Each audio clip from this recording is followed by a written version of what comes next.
वचन जितना हम लोग पढ़ेगा उतना ही हम लोगों को ज्ञान मिलेगा, उतना ही समझ हम लोग को खोलेगा। जब प्रभु में रहते हैं ना हम लोग, जब प्रभु का वचन में बना रहेगा तो हम लोग का इच्छा भी प्रभु का इच्छा जैसा ही होगा। प्रभु जो पसंद करता है हम लोग को भी वही पसंद करने लगेगा।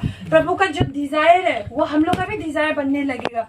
जो प्रभु का वचन में जब हम लोग रहता है, बना रहता है, तो हम लोग प्रभु जो नहीं चाहता ना वो हम लोग भी करना नहीं चाहेगा। Psalms 119:11 या में बोला I have hidden your word in my heart that I might not sin against you। या में डेविड जो बोला हम आपका वचन को अपना हृदय में छुपा के रखे ताकि हम आपका विरोध पाप ना करे हो के बोले। तो प्रभु का वचन जब हम लोग मन में छुपा के रखते हैं ना, हम लोग पाप भी हम लोग नहीं करेगा। प्रभु का वचन नहीं होगा तो आसानी से हम लोग पाप में गिर जाएगा, क्योंकि हम लोग को मालूम नहीं होगा उसका कंसिक्वेंस। ऐसे लाइटली हम लोग वो पाप को गिर जाएगा, बार बार पाप करेगा।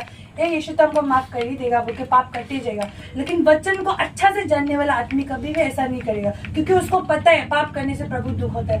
उसको मालूम होगा कि पाप करने से ये कंसिक्वेंस, ये फल होता है। जब अच्छा से पढ़ के मालूम होता है तो पाप भी हम लोग का उतना ही कम होगा। Psalms 119:165 में बोला है Great peace have those who love your law and nothing can make them stumble।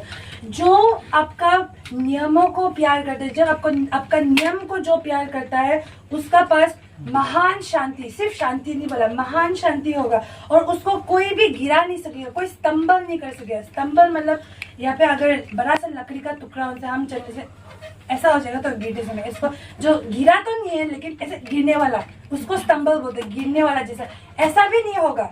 मतलब प्रभु का वचन को जो प्यार करते हैं ना वो and nothing can make them stumble, कुछ भी चीज उसको स्तंभल भी नहीं कर सकते, ऐसा भी नहीं करा सकते। मतलब वो फर्म, वो सीधा वो चल सकेगा वचन में जब जो वो रहता है। इमेजिन कीजिए कि आप लोग अंधेरा में है, ऐसा अंधेरा में बैठा हुआ है और आप लोग बहुत गंदा है, गंदा में पूरा कीचड़ से गंदा में आपका हाथ पाँव पूरा गंदा और आप बहुत भूख लग रहा है, आपको भूख लग के बैठा हुआ है। तो ऐसा समय में आपको बहुत साफ होने मन है, उजाला चाहिए, आपको खाना चाहिए और कोई आपको एक तो बॉक्स देता है। वो बॉक्स का अंदर में खाना भी है, लाइट भी रखा हुआ है, साबुन पानी सब रखा हुआ है। आपको जो चाहिए, आपको साफ करने के लिए साबुन पानी चाहिए, साबुन रखा है। आपको अंधेरा में था, उजाला देने के लिए उजाला भी वो बॉक्स में है।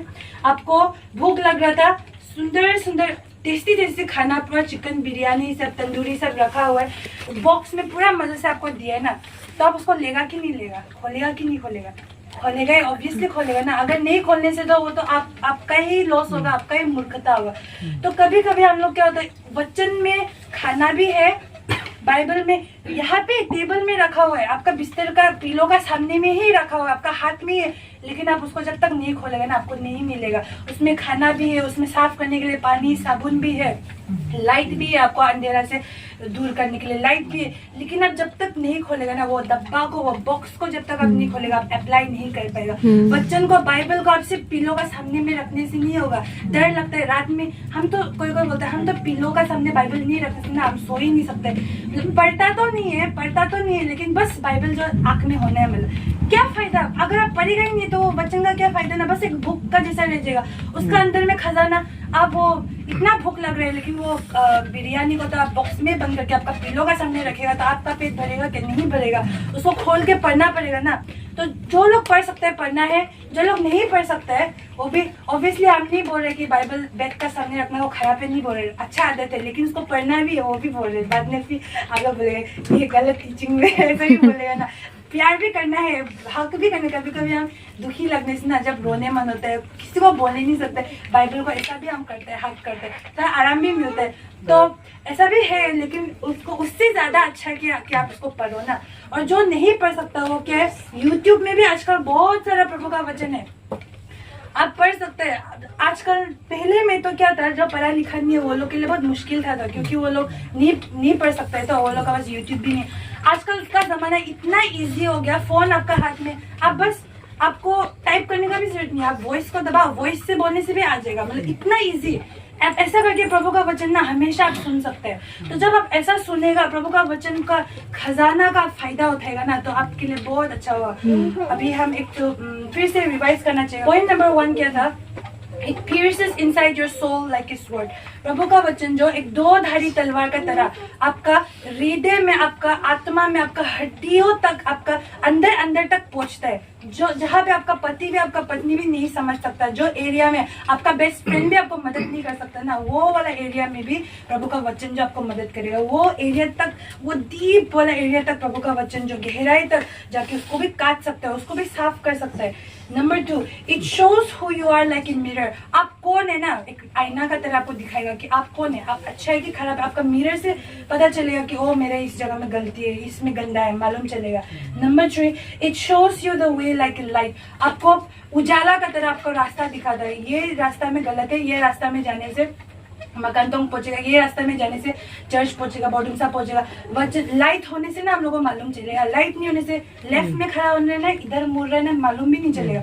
लाइट से हम लोग को रास्ता दिखाता है, प्रभु का वचन हम लोग के लिए रास्ता दिखाता है, light. Number 4, it cleanses you like water. पानी का तरह, साबुन का तरह हम लोग को साफ करता है, हम लोग को सोच को धोता है। Number 5, it feels your hunger like food. एक टेस्टी खाना का तरह आपका भूख को वो मिटाता है, और वो भूख को मिटाने से क्या होगा, हम लोग जीवित रहते हैं। Number 6, it comforts and encourages you when you are down.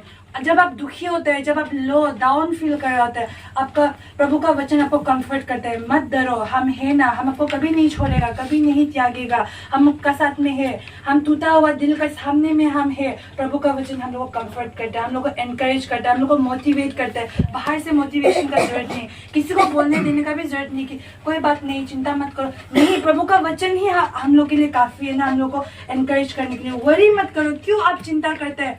क्या आपका जीवन जो है कपड़ा से ज्यादा कीमती आपका जीवन नहीं है क्या? चिंता क्यों करते हैं ना? प्रभु का वचन इतना comforting. Number 7, it is the foundation of your faith. आपका विश्वास का, आपका फेथ का वो फाउंडेशन है, एक चट्टान का तरह है।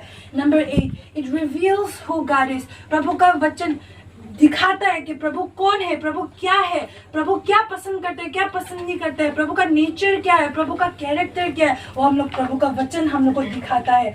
Number 9, it grants what you wish.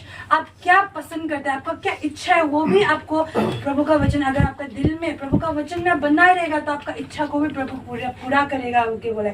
Number 10, it is your wisdom. ये आपका ज्ञान है, ये आपका बुद्धि है, आपका समझ को खोलेगा। आपका दिमाग जो बंद है, जो आत्मिक आंख बंद है, वो प्रभु का वचन जितना पढ़ेगा उतना खोलते जाएगा। पर्दा जो हटते जाएगा और हम लोग का माइंड क्लियर होते जाएगा। Number 11, It changes you and you start to bear fruit. आपको बदलता है। आप खराब आदमी था क्या, पहले मैं ऐसा करता था क्या, आज आप प्रभु का वचन जितना पढ़ेगा, जितना सुनेगा, आप बदलते जाएगा, यीशु का जैसा होते जाएगा और आप फल को आप बेयर करेगा, आत्मिक फल, फ्रूट ऑफ द स्पिरिट को आप बेयर करने लगेगा। उतना ही आपका ट्री में उतना ही ज्यादा फल, एप्पल, मैंगो, जो भी फल है, आदमी लोग भी उसको खा के मजा उठा सकेगा। और ये इतना सारा चीज एक खजाना का जैसा बाइबल में बंद है। ये बाइबल बस एक बुक नहीं है, बस एक बुक नहीं सोचना है, प्रभु का जीवित वचन, प्रभु का साथ। जब हम लोग ऐसा सोच के प्रभु का वचन को सच में पढ़ेगा ना, हम लोग वैल्यू जब हम लोग देगा ना प्रभु का वचन को, बस एक बाइबल ने ये 450 रुपीज से खरीदा है, ये बाइबल तो 1000 रुपीज से खरीदा। पैसा से प्रभु का वचन नहीं खरीद सकते। हाँ, आप एक बाइबल खरीद सकते हैं, लेकिन आप पढ़ के वो ज्ञान को खोलना ना, वो आप खरीद नहीं सकते। वो ज्ञान को आप सिर्फ परमेश्वर ही आपको समझाएगा। आप खुद का ताकत से बाइबल पढ़ने से भी ना आपको कुछ समझ में नहीं आएगा। जब आपको पवित्र आत्मा सिखाओ, पवित्र आत्मा जब आपको सिखाएगा, आपका टीचर बनेगा ना, तब आप इतना कुछ समझ सकेगा कि ये 1000 का बाइबल है, आपको ये प्राइसलेस, आप खरीद ही नहीं सकेगा, ऐसा वाला खजाना ये बाइबल का अंदर में है। तो चलिए आज से हम लोग एवरीडे बाइबल को पढ़ेगा। पढ़ने जो नहीं सकते वो सुनेगा, यूट्यूब से होने से भी सुनेगा, पॉडकास्ट भी होते हैं वो लोग से सुनेगा, और हम लोग ये ट्रेजर्स का हम लोग मजा लेगा और हम लोग मस्ती करेगा और प्रभु का वचन में हम लोग खुशी करेगा और उसका फायदा जितना हो सके हम लोग फायदा उठाएगा। खान के खून के हम लोग उसका वो ट्रेजर्स को चलिए हम लोग निकालेगा, कि इतना में हम शेयर करेगा। Thank you.